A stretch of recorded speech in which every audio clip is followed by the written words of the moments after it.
një histori e errët, psikologjike, mbushur me tmerre. Ky është romani që ne do të flasim sot nga Genta Hodo. Një roman i cili më shumë se sa flet për vajzat mantenuta që zgjedhin jetën e luksit të financuar nga të tjerët, mendoj që flet për errësirën që ndodhet brenda secilit prej nesh, sidomos për atë errësirë e cila kur të gjitha frikrat tona, kur të gjitha gabimet tona, kur të gjitha gjendjet anktioze që ne kemi janë brenda nesh, të pakuruara, të papunuara, një ditë kthehen dhe bëhen shumë të fuqishme se sa ne.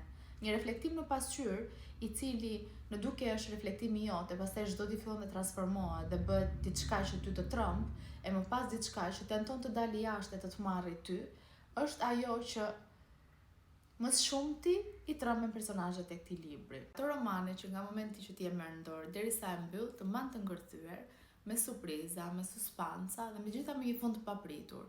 Atëherë kur ti mendon që ti e di se çfarë do ndodhi, është fiks momenti kur ti surprizohesh. Është një roman që unë do ta sugjeroj jo sepse është shkruar nga një vajzë shqiptare, por sepse vërtet nuk ka asnjë ndryshim nga romanet e thrillerit psikologjik, horrorit psikologjik të romaneve më të njohura në botë. Kështu që merreni, lexojeni dhe ne do shikojmë herën tjetër librin tjetër.